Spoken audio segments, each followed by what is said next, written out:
ನಮಸ್ಕಾರ ಸ್ನೇಹಿತರೆ, ನಾವು ಎಲ್ಲರೂ ಸಾಮಾನ್ಯವಾಗಿ ಭಗವದ್ಗೀತೆಯನ್ನು ಶ್ರೀಕೃಷ್ಣ ಕುರುಕ್ಷೇತ್ರ ಯುದ್ಧ ಭೂಮಿಯಲ್ಲಿ ಅರ್ಜುನನಿಗೆ ಉಪಪ್ರದೇಶಿಸಿದನೆಂದು ತಿಳಿದಿದ್ದೇವೆ. ಆದರೆ ಇಲ್ಲಿ ಒಂದು ಅದ್ಭುತ ಪ್ರಶ್ನೆ ಇದೆ. ಭಗವದ್ಗೀತೆಯನ್ನು ಮೊದಲ ಬಾರಿಗೆ ಕೇಳಿದವನು ಅರ್ಜುನನಿಂದ? ಉತ್ತರ ಇಲ್ಲ. ಭಗವದ್ಗೀತೆಯಲ್ಲಿ ಶ್ರೀಕೃಷ್ಣನೊಂದು ಮಹತ್ವದ ರಹಸ್ಯವನ್ನು ಬಹಿರಂಗಪಡಿಸುತ್ತಾನೆ. ಶ್ರೀಕೃಷ್ಣನು ಹೇಳುತ್ತಾನೆ, ಈ ಅವಿನಾಶಿಯಾದ ಯೋಗವನ್ನು ನಾನು ಮೊದಲು ಸೂರ್ಯದೇವನಿಗೆ ಉಪದೇಶಿಸಿದ್ದೇನೆ. ಸೂರ್ಯದೇವನು ತನ್ನ ಪುತ್ರನಾದ ಮನುವಿಗೆ ತಿಳಿಸಿದ್ದನು. ಮನು ಇಕ್ಷ್ವಾಕುವಿಗೆ ಬೋಧಿಸಿದ್ದನು. ಹೀಗೆ ಗುರು ಶಿಷ್ಯ ಪರಂಪರೆಯ ಮೂಲಕ ಈ ಜ್ಞಾನ ಹರಡಿತು. ಆದರೆ ಕಾಲಕ್ರಮೇಣ ಆ ಪರಂಪರೆ ಕಳೆದು ಹೋಯಿತು. ಆ ಕಾರಣದಿಂದಲೇ ಶ್ರೀಕೃಷ್ಣನು ಮತ್ತೆ ಅದೇ ಪುರಾತನ ಯೋಗವನ್ನು ಅರ್ಜುನನಿಗೆ ಬೋಧಿಸಿದ್ದನು. ಆದರೆ ಇಲ್ಲಿ ಇನ್ನೊಂದು ಪ್ರಶ್ನೆ ಮೂಡುತ್ತದೆ, ಅರ್ಜುನನಿಗೆ ಏಕೆ?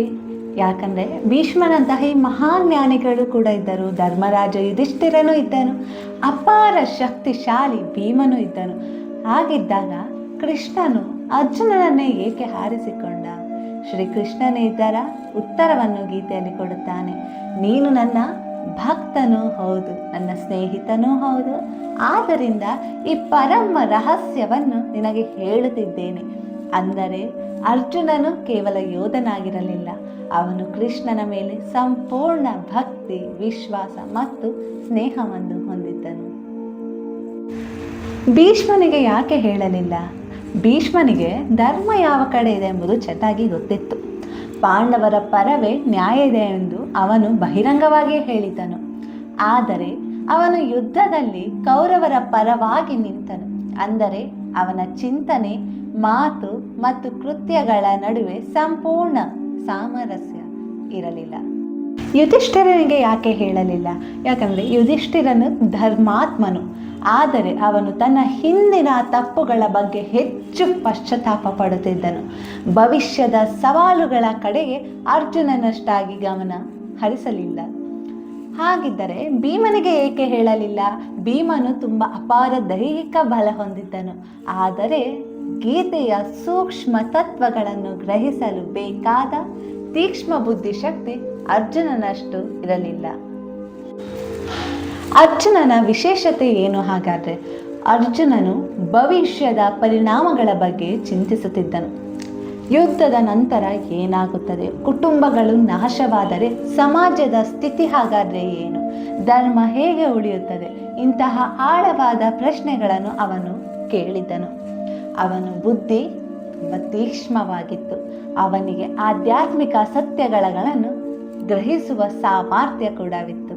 ಅತ್ಯಂತ ಮುಖ್ಯವಾಗಿ ಅವನು ಕೃಷ್ಣನ ಮಾತನ್ನು ಸಂಪೂರ್ಣವಾಗಿ ನಂಬುತ್ತಿದ್ದನು. ಕೊನೆಯಲ್ಲಿ ತನ್ನ ಅಹಂಕಾರವನ್ನು ಬಿಟ್ಟು ಸಂಪೂರ್ಣವಾಗಿ ಶರಣಾಗಿದ್ದನು. ಆದ್ದರಿಂದಲೇ ಅರ್ಜುನನು ಗೀತೆಯ ಯೋಗ್ಯ ಶಿಷ್ಯನಾದನು. ಹಾಗಾದರೆ ಗೀತೆಯನ್ನು ಕೇಳಿದವರು ಅರ್ಜುನ ಮಾತ್ರವೇನಾ? ಇಲ್ಲ, ಇನ್ನು ಕೆಲವರು ಮಹತ್ವದ ವ್ಯಕ್ತಿಗಳು ಆ ದಿವ್ಯ ಸಂಭಾಷಣೆಯ ಸಾಕ್ಷಿಗಳಾಗಿದ್ದರು. ಅರ್ಜುನನ ರಥದ ಧ್ವಜದ ಮೇಲಿದ್ದ ಶ್ರೀ ಹನುಮಂತ, ಘಟೋತ್ಕಚನ ಪುತ್ರ ಭರ್ಬರಿಕ, ವೇದವ್ಯಾಸರ ದಿವ್ಯ ದೃಷ್ಟಿಯ ಅನುಗ್ರಹ ಪಡೆದ ಸಂಜಯನು ದಿವ್ಯ ದೃಷ್ಟಿಯಿಂದ ಸಂಪೂರ್ಣ ಸಂಭಾಷಣೆಯನ್ನು ಕಂಡು ಧೃತರಾಷ್ಟ್ರನಿಗೆ ವಿವರಿಸಿದ್ದನು. ಆದ್ದರಿಂದಲೇ ಇಂದು ನಾವು ಭಗವದ್ಗೀತೆಯನ್ನು ತಿಳಿದುಕೊಳ್ಳಲು ಸಾಧ್ಯವಾಗಿದೆ. ಅರ್ಜುನನ ಮತ್ತೊಂದು ಮಹಾನ್ ಗುಣ ಇತ್ತು. ಏನು ಗೊತ್ತಾ?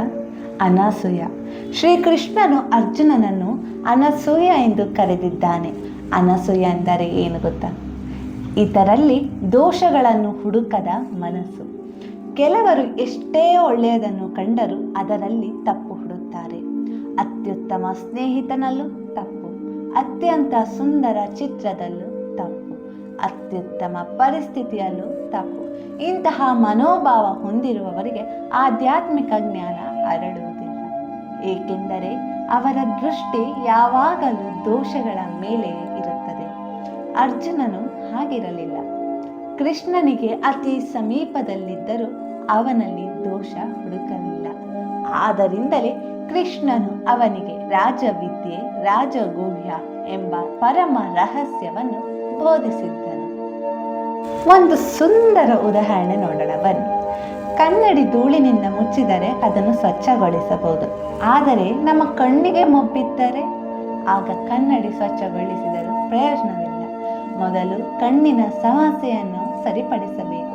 ಅದೇ ರೀತಿ ಜಗತ್ತಿನಲ್ಲಿ ತಪ್ಪುಗಳನ್ನು ಮಾತ್ರ ನೋಡುತ್ತಾ ಹೋದರೆ ಸತ್ಯವನ್ನು ಕಾಣಲು ಸಾಧ್ಯವಾಗುವುದಿಲ್ಲ. ಮೊದಲು ನಮ್ಮ ದೃಷ್ಟಿಕೋನ ಶುದ್ಧವಾಗಬೇಕು.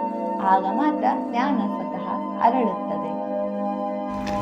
ಹೀಗಾಗಿ ಭಗವದ್ಗೀತೆಯನ್ನು ಮೊದಲ ಬಾರಿಗೆ ಕೇಳಿದವನು ಅರ್ಜುನನಲ್ಲ.